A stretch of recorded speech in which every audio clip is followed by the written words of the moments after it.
Bem-vindos à comunidade Adventista Terceiro Ato. Nós estamos numa série intitulada Interpretando as Escrituras. Estamos analisando temas e textos difíceis da Bíblia. Sabe, a Bíblia bem interpretada dentro do seu contexto, você vai perceber que ela não se contradiz. A cultura ocidental é uma cultura que me chama muita atenção depois que conheci a cultura do Oriente Médio.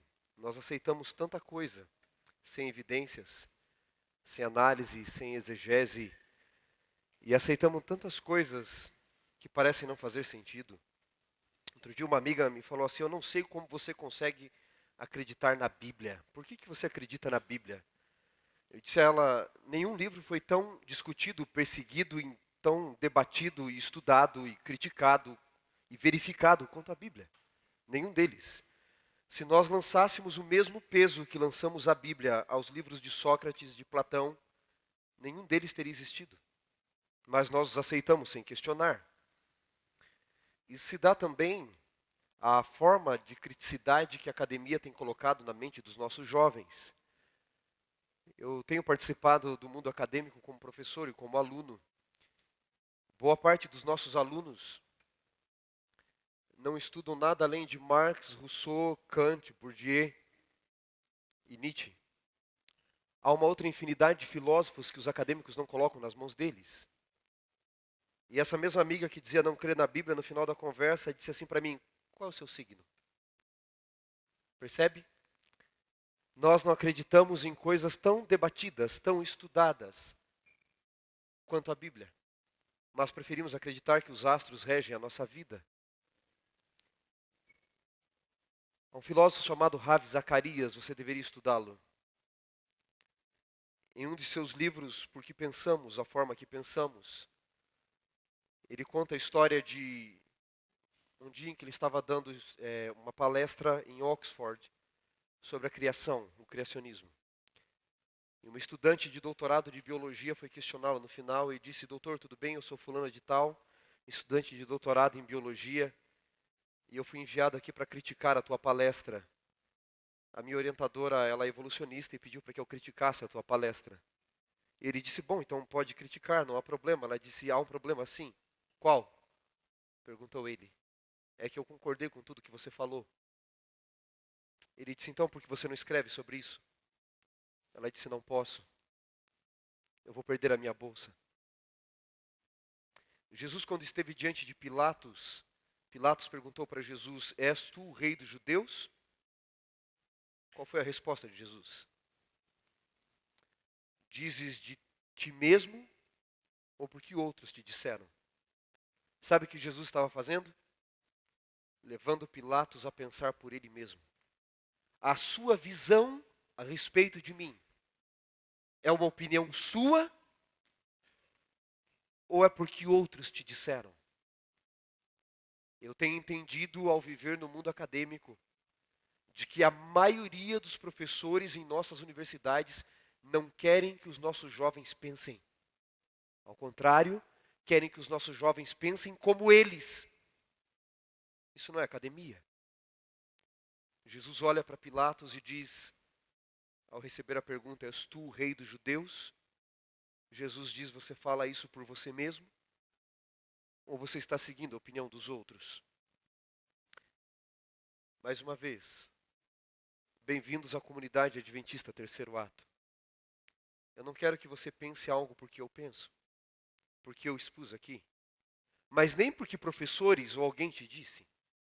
Eu quero que você chegue, a partir dos argumentos que serão expostos, às suas próprias conclusões. É muito fácil ter o pensamento de manada e da moda. Todo mundo vai para aquela direção? Devo ir também. Nós somos chamados aí na contramão do mundo. O tema de hoje, se Deus é tão bom, por que permitiu que inocentes sofressem e chegou a ordenar um massacre de crianças? Seria o Deus do Antigo Testamento o mesmo Deus do Novo Testamento? O Deus do Novo Testamento morre por nós quando ferido em uma face, ele pede que a gente vire a outra face. O Deus do Antigo Testamento, ele chega para Moisés em Êxodo e diz, Moisés, eu vou ferir todo o primogênito do Egito. chega para Josué e diz: entre na terra de Canaã e mate mulheres, crianças, homens, idosos, até os animais. Não deixa sobrar ninguém. Por que tanta diferença entre o Deus do Antigo Testamento e o Deus do Novo Testamento? Porque hoje, às vezes, parece que o Deus do Antigo Testamento voltou à vida, por assim dizer. Quando a gente vê tantas epidemias, coronavírus, massacres ideológicos, religiosos, por etnias. Porque um Deus tão bom parece permitir tanta maldade? Abra sua Bíblia comigo, se você tiver aí no seu smartphone, ou em papel mesmo, não há problema. Já disse para vocês, Bíblia é Bíblia. Esteja ela na tela de um celular ou num papel de seda, assim, não tem problema. Outro dia eu estava numa igreja mais tradicional, e um rapaz me disse assim, um irmão me disse: pastor, o que você acha de Bíblia e celular? Eu disse: eu não vejo problema. Ele falou: eu vejo, porque Bíblia para mim tem que ser no original. Vocês já sabem o que eu disse, né? Falei: então vamos abrir o pergaminho, né? Só que o livro de Salmos tem um problema, eram 12 pergaminhos de 18 metros. Você ia ler lá no final da rua, né? Bíblia é Bíblia. Se eu escrever aqui na parede: o Senhor é meu pastor, e nele eu tenho todas as coisas que necessito, que é o original, é Bíblia. Eu escrevi aqui na parede, mas é Bíblia, é a palavra de Deus. Então, pode abrir aí no seu smartphone, no seu tablet, ou no papel, tá bom? Isaías 45, verso 7, eu formo a luz, diz o Senhor, e crio as trevas. Faço a paz e crio o mal. Eu, Senhor, faço todas as coisas. Baseado neste texto, muitos críticos da religião, muitos críticos da Bíblia dizem: tá vendo? O próprio Deus disse que é Ele quem forma o mal e trouxe a maldade. E colocam a culpa de todos os acontecimentos de desastres da vida em Deus. Às vezes eu acho até muito curioso quem não crê em Deus querer culpar Deus. Alguns especialistas dizem, não é, que o fato do mal nos incomodar já mostra a existência de Deus. Como posso eu culpar aquele que eu acho que não existe? Ou como posso eu tentar negar a existência dele a partir de uma maldade que me incomoda apenas sem entendê-lo? Mas por que Deus disse aqui que ele cria o mal? Isso é uma interpretação um pouco equivocada. É óbvio que alguns baseados nisso dizem: tá vendo? Deus é culpado pelo mal, pela maldade de tudo. Deus deveria de fato ficar quietinho no canto dele, porque o projeto que ele tentou criar, chamado ser humano ou planeta Terra, parece não ter dado muito certo. E alguns então foram adeptos do deísmo, que diz Deus de fato existiu e criou o mundo, mas como tudo fugiu do controle, ele abandonou o mundo à sua própria existência. O fato é que quando eu leio Isaías 45 dentro do seu contexto, Deus não está dizendo que ele cria esse mal que nós imaginamos. Se você ler o capítulo 47, que está ainda no contexto, isso fica mais claro. Em Isaías 47, no verso 11, e o capítulo 47, o título é A Queda de Babilônia, as assolações que viriam sobre Babilônia. Deus diz: pelo que sobre ti virá o mal que por encantamentos não saberás conjurar. Tal calamidade cairá sobre ti, da qual por expiação não vai poder se livrar. Porque sobre ti, de repente, virá tamanha desolação como não imaginava. Quando você lê Isaías 45, junto com o capítulo 47, o mal que Ciro traria à Babilônia, você começa a entender que este mal que Deus diz que cria não é este mal original que muitas pessoas acham. Deus está dizendo: como Babilônia não me aceitou, como Babilônia negou me aceitar, negou os meus caminhos, não quis praticar a minha vontade sobre ela, virá um mal que eu vou permitir porque ela não me aceitou. A destruição de Babilônia, quando Deus queria salvá-la. Mas alguns podem dizer ainda: mas e o mal original, o mal que sobrevém às pessoas hoje? Vocês lembram quando o avião da Chapecoense caiu? Um site ateu, ele postou os destroços do avião. Eu tenho até essa imagem no meu computador, deveria ter trazido. E do outro lado postou o time todo da Chapecoense orando no campo de joelhos. E escreveu assim nesta foto: esta é a oração da Chapecoense. E na foto dos destroços escreveu resposta de Deus. Eu tenho a impressão de que nós não entendemos quem é Deus. Nós não entendemos a forma como Deus se revela. Nós criamos uma espécie de Deus Papai Noel, sabe? Onde a gente tem que fazer o bem e agora Papai Noel é obrigado a responder com o presente que eu quero. Nós criamos uma espécie de Deus que ele só é Deus, só é bom se ele atender a nossa vontade do jeito que a gente quer. E de coisas que se limitam apenas a este mundo, a esta vida, a esta terra, porque nós não conseguimos olhar com os olhos da eternidade. Então, boa parte dos cristãos hoje, de fato, movidos pela teologia da prosperidade, creem que se Deus não responder de acordo com aquilo que eles determinam, Deus não é o Deus de amor que a Bíblia diz que Ele é. Veja, quando eu coloco a foto de um time orando e os destroços de um avião dizendo que Deus deixou de responder, ou foi a resposta de Deus à oração deles daquilo que eles não queriam, óbvio que nenhum deles queria morrer, nenhum de nós aqui com bom senso, né, com uma saúde mental, não vamos querer tirar a vida ou matar alguém. E eles não queriam. E quando eu entendo que Deus respondeu dessa forma, por isso deixa de ser o Deus da Bíblia, eu estou dizendo o seguinte: Deus só é Deus se Ele fizer a minha vontade. Se eu não passar no vestibular que eu quero, se eu não tiver o carro que eu quero, a casa que eu quero, a viagem que eu quero, o emprego que eu quero, então Deus não existe. Ou alguns, para compensar isso, dizem: não, o problema não é isso, o problema é que você tem um pecado na sua vida. Sabe por que você não está vencendo, não está tendo sucesso? Porque você está em pecado. Quando eu olho para a Bíblia, no entanto, eu vejo Lázaro, por exemplo, em João 11. E a Bíblia diz: Lázaro era aquele a quem Jesus amava. E Lázaro ficou doente, porque os amigos de Jesus também ficam doentes. Lázaro morreu, porque os amigos de Jesus também morrem. E quando eu leio Hebreus capítulo 11, verso 35, da galeria dos heróis da fé, diz que estes homens, dos quais o mundo não era digno, foram cerrados ao meio, mortos ao fio da espada, andaram errantes, escondidos em covas, nus, passaram necessidade. E a Bíblia diz: estes homens eram homens dos quais o mundo não era digno. Ou seja, a galeria dos heróis da fé dá um golpe mortal na teologia da prosperidade. Em outras palavras, não é porque você está doente que Deus não existe. Não é porque você não passou no vestibular que você queria que Deus não existe. Deus continua sendo Deus, mas nós temos que olhar o nosso relacionamento com Deus a partir de um grande conflito. E a Bíblia diz em Romanos 6:23, nesse grande conflito entre o bem e o mal, de que o salário do pecado é a morte.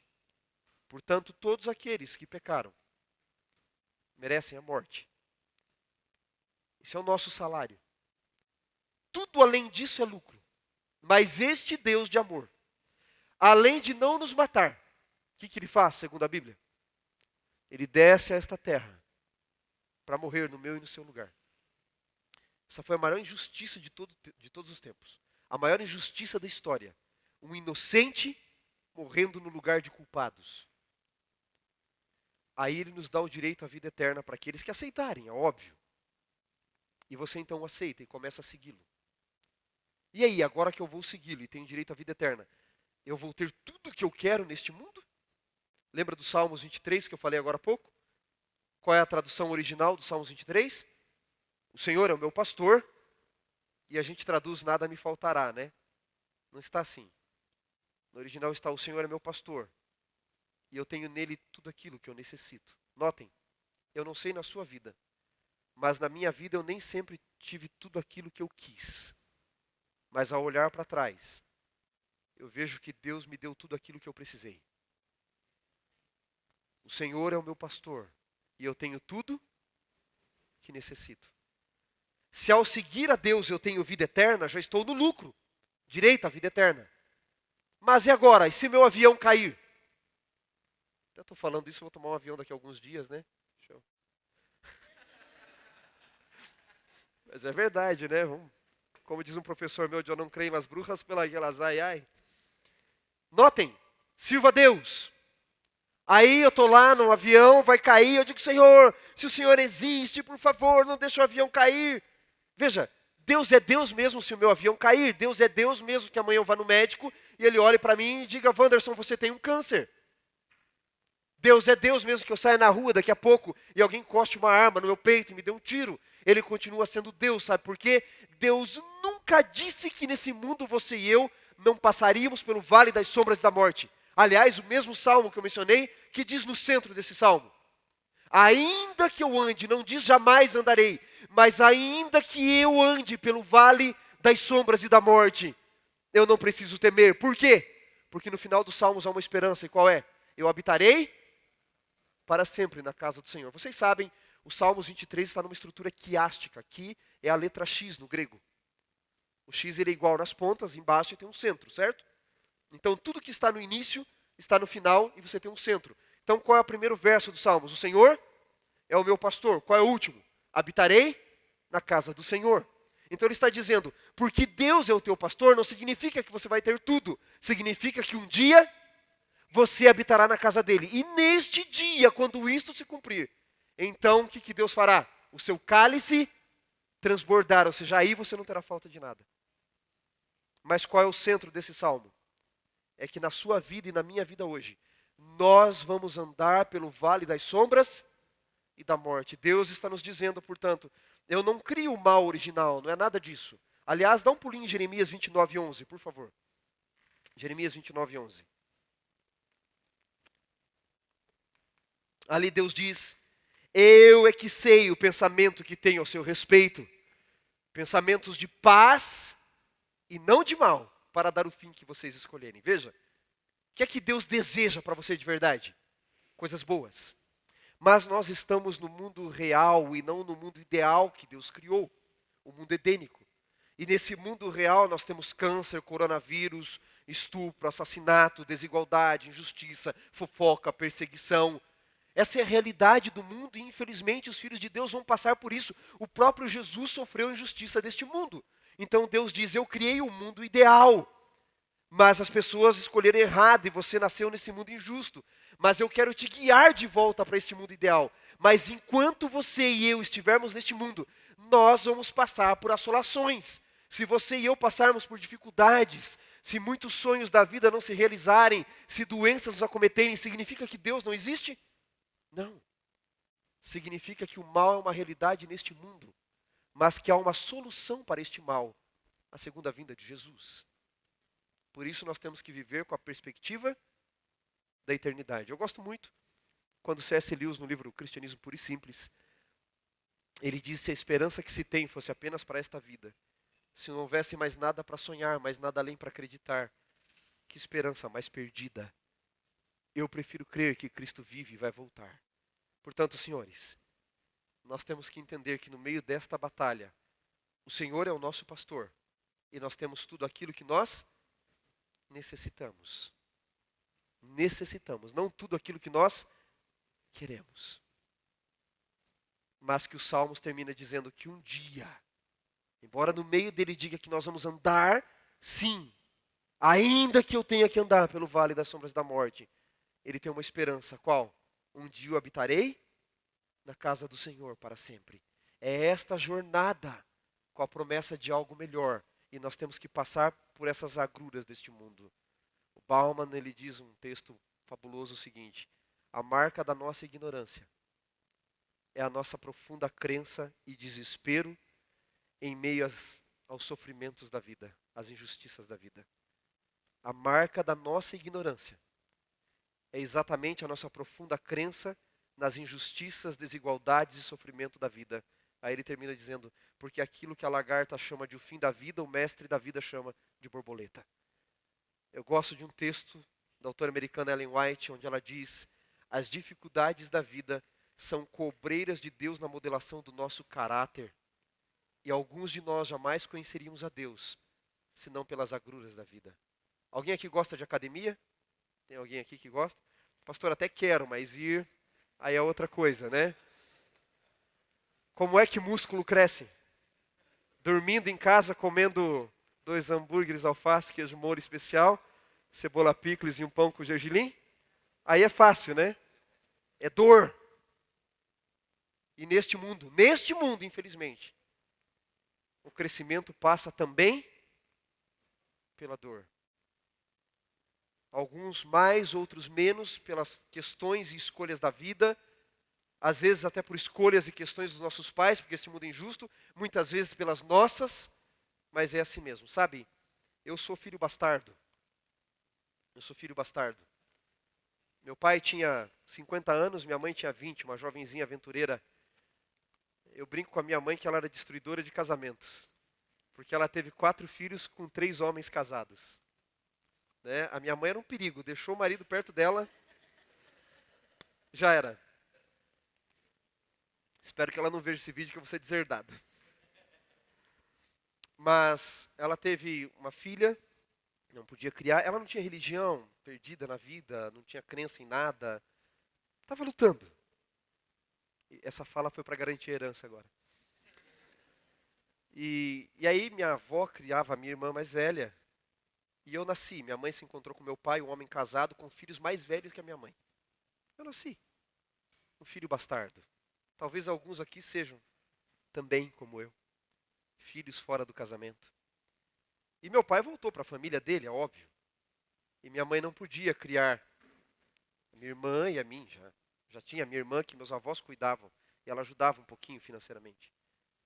E havia uma família na cidade que queria adotar um menino. E minha mãe me colocou para adoção. E minha avó foi me buscar. E eu fui criado pelos meus avós. Alguns aqui que cresceram com os pais, por mais imperfeições que seus pais tenham, você não sabe o que é isso. Para uma criança, você saber que quem deveria te amar, porque se há 2 serizinhos nesse mundo que têm a obrigação de gostar de você e achar você bonito, seu pai e sua mãe, né? Porque foram eles que fizeram, agora aguente, né? Seu pai e a mãe não achar você bonito, coisa tá feia. Eu nasci e eles não me quiseram. Você sabe as marcas que isso causa no coração de uma criança? Saber que quem deveria gostar de você não gosta, não te quis. Quem deveria ter a obrigação de gostar de você. É difícil, você carrega algumas marcas para a vida toda. Eu fui criado numa casinha de barro no interior pelos meus avós. Mas um dia, eu tinha mais ou menos uns 4 anos, um grupo de religiosos da igreja adventista chegaram lá e na casinha de barro do meu avô. E disseram, tudo bem, a gente pode falar com o senhor? Ele disse, claro. E meu avô aceitou Jesus Cristo. E me ensinou sobre Deus. E eu fico pensando, e se eu tivesse sido criado pelo meu pai? Um homem que não respeitava nem a sua mulher. Como seria? Deus usa as dificuldades da vida, as nossas linhas tortas, para escrever certo. Então eu vou repetir para você, que eu preciso ainda tratar dos massacres que Deus ordenou. Vai ser rápido. Vou repetir para você. A marca da nossa ignorância é a nossa profunda ênfase, a nossa profunda crença nas agruras, nas dificuldades da vida. Porque aquilo que a lagarta chama de fim da vida, o mestre chama de borboleta. Deus tem a habilidade de usar as coisas ruins que o diabo, que as pessoas, que o mundo e que até você trouxe para a sua vida, para transformar você. Em outras palavras, Deus tem a habilidade de fazer do limão a limonada. E Ele pode fazer isso com cada um de nós. Estou entendendo um pouco melhor, Wanderson. Deus não criou o mal. Já tratei disso, por isso não entrei num assunto mais específico. O que você precisa entender dos Salmos é que o Senhor é o seu pastor. É o nosso pastor. E você terá tudo aquilo que você precisa. E que ainda que você ande pelo vale das sombras da morte. Veja, o Salmo se divide em 3 pontos. Ainda que você ande pelo vale das sombras da morte. Ele termina dizendo, um dia, você e eu, se formos ovelhas dele, habitaremos na casa do Senhor. E ali, meu amigo, o seu cálice vai transbordar. Ali será outro mundo, outra história. Pastor, por que um Deus tão bom, que quer o nosso bem, ordenou que pessoas inocentes fossem mortas no Antigo Testamento? Não parece que ele leva a maldade às pessoas? Bom, eu quero usar 2 episódios da Bíblia como exemplo. Um deles, não vou ler todo, mas só para você ter em mente, encontra-se ali em Êxodo, a partir do capítulo 12. no versículo 29 em diante, dizendo que à meia-noite o Senhor feriu no Egito, desde o primogênito de Faraó, que estava no trono, até do escravo. Todos os primogênitos de animais também. Por que Deus, para tirar o seu povo do Egito, quis a morte de criança? O que o filho de Faraó tinha que ver com a vontade dele? Dos escravos. Por que ele permitiu isso? Veja, é muito fácil colocar a culpa em Deus de algumas coisas. O que a gente precisa entender é que Deus deu várias chances para Faraó e diversas vezes, pode ler toda a ocorrência de Gênesis 5 em diante, até o capítulo 12. Deus fazia alguma coisa para Faraó ficar impressionado, e a Bíblia diz que Faraó endurecia o coração. Às vezes diz que Deus endureceu, às vezes diz que Faraó endurecia o coração. É a mesma expressão, porque para o hebreu tudo vem de Deus. Eu tenho um pergaminho que eu trouxe do Egito, o julgamento de Anubis. Ajuda a entender algumas coisas. No Egito, quando as pessoas morriam, eles criam que tinham que passar pelo julgamento de Anubis diante de Osíris, para ver se ia para o céu de Osíris ou ia para o inferno deles, né? Então o que eles faziam? Na crença deles, Anubis, que é aquele deus com cabeça de chacal, né? Ele levava o morto até a presença de Osíris e colocava ali diante de uma balança, de um lado a pena de Ista, e de outro ele colocava o coração do morto, e Osíris começava a perguntar: você matou? E lógico que a pessoa dizia: não, mas se ela tivesse matado, era o que estava dentro do coração. E se o coração pesasse mais que a pena, você ia para o inferno. Você roubou? Não, e pá, a balança ia pesando. Você foi corintiano? Não, fui palmeirense. Ia pesando o coração, tá? Quem riu é corintiano, ou palmeirense, né? Então o que os egípcios faziam? Como não era o peso do coração em si, mas o que tinha dentro deles, trocavam o coração por escaravelhos. Nesse pergaminho eu tenho, mostrando como eles endureciam o coração para enganar o Deus. Então o que a Bíblia está dizendo? O tempo todo o Faraó tentou enganar a Deus. E Deus dizia: Faraó, Israel é o meu primogênito. E você massacrou por quase 234 anos o meu primogênito. Eu vou ferir o seu primogênito, para você sentir a dor do que é. Porque enquanto algumas pessoas não passam por algo, elas não conseguem entender a dor do outro. Deus disse: por 200 anos você tem ferido o meu primogênito, matado os meus primogênitos. Quantos morreram na época que Moisés nasceu? Deus diz, avisando: se você não deixar, eu vou fazer isso, para você entender o que é estar no meu lugar. Mas você precisa entender também que antes de destruir o Egito com as pragas, o que é que Deus fez com o Egito através de José? Deus salvou o Egito. Veja, antes de destruir o Egito, Deus salvou o Egito. E o Egito não quis aceitá-lo. Dá um pulinho agora em Josué, quando ele manda matar dos cananitas a partir de Jericó. Todos. Mulheres, crianças, etc. Em Josué capítulo 2, quando os espias entram ali em Jericó, Raabe, que é uma das moradoras de Canaã, já da entrada de Canaã ali, olha o que ela diz aos espias.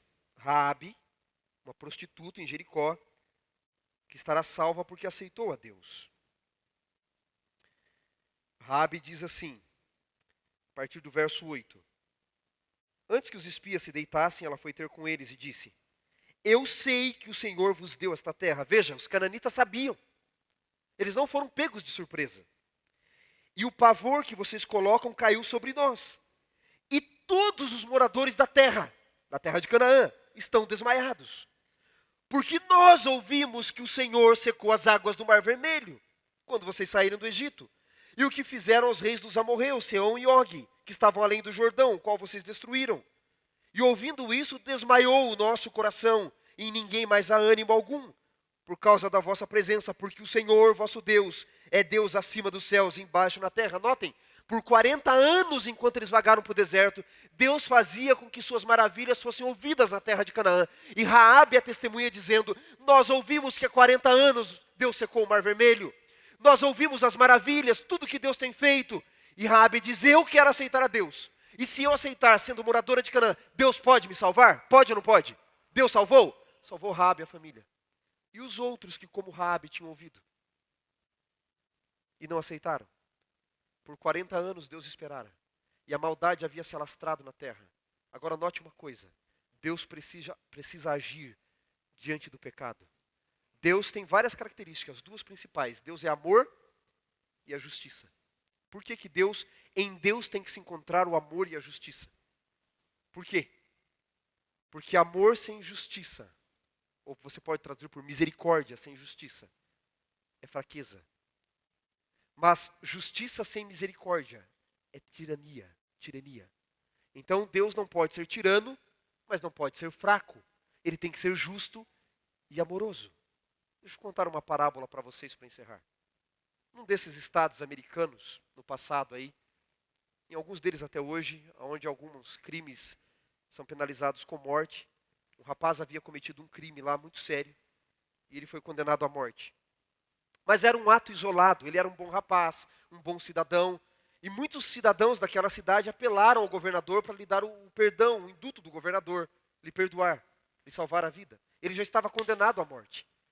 Então apelaram ao governador dizendo, olha, foi um ato isolado, ele nunca havia feito isso, ele era um bom rapaz, o perdoe, lhe deu uma segunda chance. E o governador não conhecia o rapaz, era o que os outros diziam. E decidiu conhecê-lo para ver se daria o perdão ou não. Mas ele foi disfarçado de padre. Chegou na cadeia, o rapaz aguardando a morte, vestido de padre, com a Bíblia. E dentro da Bíblia estava o perdão que ele iria dar ao rapaz. Quando ele chegou, diz a história, que o rapaz o escorraçou, eu não quero ouvir falar de Deus, eu não quero ouvir falar de religião, eu não quero nada, some daqui! E o governador foi embora, porque ele pensou, esse é o rapaz bom que todos falaram? E depois então os guardas disseram, olha, você acabou de perder a chance de sair daqui livre. Porque aquele não era um padre, era o governador e dentro da Bíblia estava o quê? A sua liberdade. Diz a história, uma parábola, que quando aquele rapaz foi ser enforcado, ele disse, eu quero falar as últimas palavras. Eu estou morrendo aqui, mas não é pelo crime que eu cometi. É pelo perdão que eu não aceitei. O que aconteceu com aquele povo? Eles morreram pelos pecados que cometeram? Não, Deus deu tempo. Foi pelo perdão que eles não aceitaram. Deus não quer trazer maldade e destruição à vida de ninguém, de nenhum de nós. Embora tenhamos que passar pelo vale das sombras e da morte, a vontade de Deus mesmo é que nós habitemos em sua casa para sempre. Então, para encerrar, antes da Roberta cantar, eu quero convidar você a abrir sua Bíblia agora em Salmos 23. E com esta visão de Deus, vamos ler juntos os Salmos 23. Salmos, talvez um dos textos mais conhecidos da Bíblia, você poderia falar de cor, não é? Então começa assim, o Senhor é o meu pastor e eu tenho tudo que eu necessito. Não é nada me faltará. Eu tenho tudo que eu necessito. Ele me faz repousar em pastos verdes. Ele me leva para águas de descanso.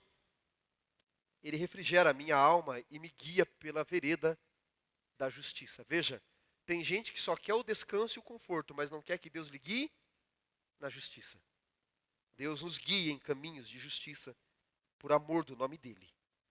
Ainda que eu ande pelo vale das sombras e da morte, não preciso temer nenhum mal, porque, Senhor, o Senhor está comigo. A tua vara e o teu cajado são o meu consolo. O Senhor vai me preparar uma mesa na presença dos meus inimigos. Vai me ungir a cabeça com óleo e fazer o meu cálice transbordar.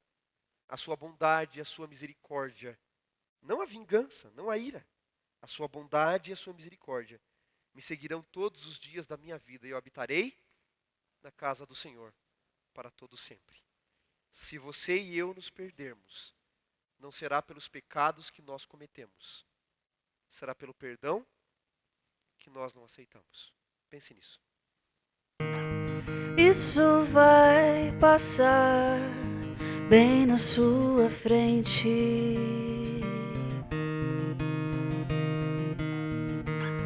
Mas o que não vê vai durar para sempre.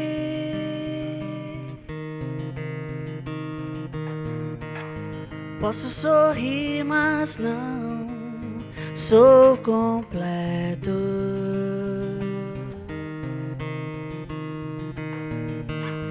Estrangeiro aqui, tenho o destino certo.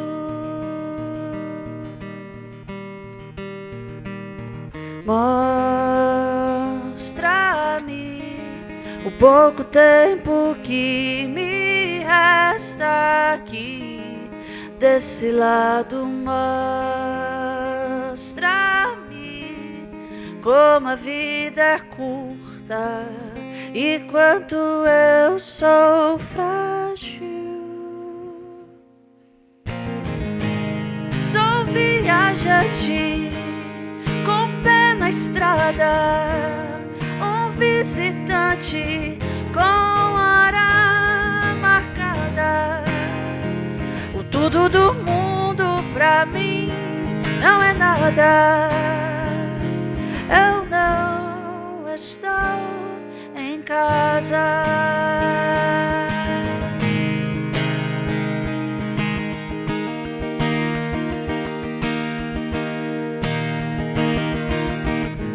A águia não seria feliz se não pudesse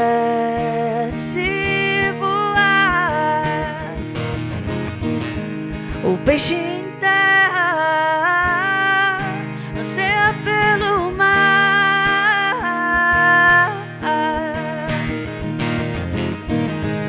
Posso até lembrar momentos felizes que tenho passado, mas nada vai se comparar ao que o meu Deus tem planejado.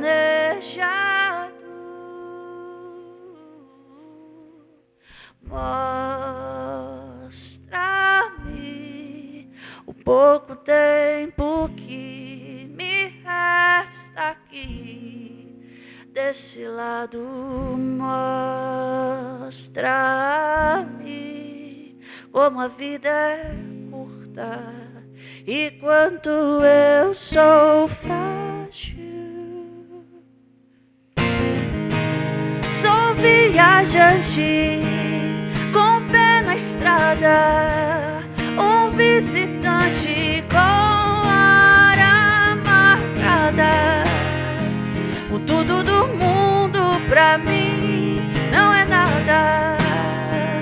Eu não estou em casa. Sou viajante com o pé na estrada, um visitante com hora marcada. O tudo do mundo pra mim não é nada. O tudo do mundo pra mim não é nada. O tudo do mundo pra mim não é nada. Eu não estou em casa.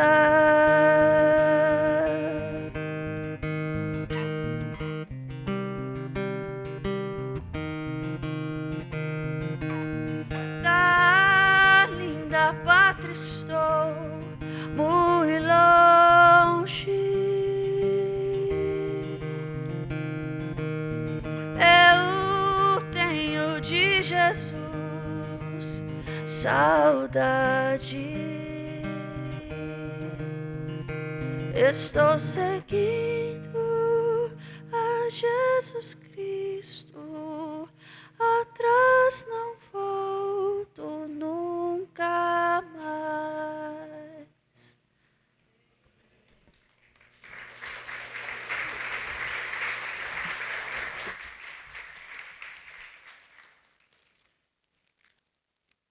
No livro de Deuteronômio, no capítulo 8, tem um texto que a gente conhece porque Jesus citou, mas a gente esquece de olhar ele no original em que Jesus cita. E diz assim, Deuteronômio 8, Moisés, relembrando os 40 anos do deserto ao povo, ele diz: Ele, Deus, te humilhou, Israel. Ele te humilhou e te deixou ter fome, mas também te sustentou com o maná, que você não conhecia nem seus pais. Só para você entender que nem só de pão viverá o homem, mas de toda a palavra que sai da boca de Deus. Israel não comeu o que queria no deserto, mas Deus não deixou faltar o maná. Por que é que Deus conduziu Israel por caminhos que Israel não queria? A Bíblia diz para você entender que nem só de pão, nem só da minha e da tua vontade nós vamos viver, mas da vontade do Senhor. Vamos elevar uma prece a Deus. Pai, antes de destruir o Egito, o Senhor salvou o Egito, mas eles não quiseram lhe aceitar. Antes de invadir Canaã e destruir aquele povo, o Senhor os salvou através de Abraão, de Jacó, e lhes deu 40 anos para esperarem. Antes de destruir Sodoma e Gomorra, quando Ló foi preso, o Senhor usou Abraão para salvar toda a cidade. E Abraão adorou o Senhor na frente dos reis de Sodoma e Gomorra. E eles não o aceitaram. Mas no Senhor se encontra justiça e misericórdia. Porque a justiça sem a misericórdia é tirania, mas a misericórdia sem a justiça é fraqueza. Nós precisamos entender que o Senhor quer o nosso bem, o nosso melhor. Mas a escolha é nossa. Se nós vamos focar em um Deus que tem que atender todas as nossas vontades, ou em um Deus que quer colocar também a vontade do Senhor para a eternidade na nossa vida. Como a Roberta acabou de cantar, nós somos viajantes, com o pé na estrada. Porque a nossa pátria não é aqui. E nós não devemos olhar para trás. É daqui para a eternidade. Então nos ajuda a entender que mesmo que as respostas às orações não sejam aquelas que esperávamos, que os sonhos não deem certo como nós planejamos, ainda que andemos pelo vale das sombras e da morte, o Senhor vai estar conosco. Mas o Salmo termina dizendo que um dia habitaremos na tua casa para sempre. Essa é a nossa esperança por Jesus. Amém. Obrigado por sua presença aqui. Que Deus abençoe você. Até semana que vem.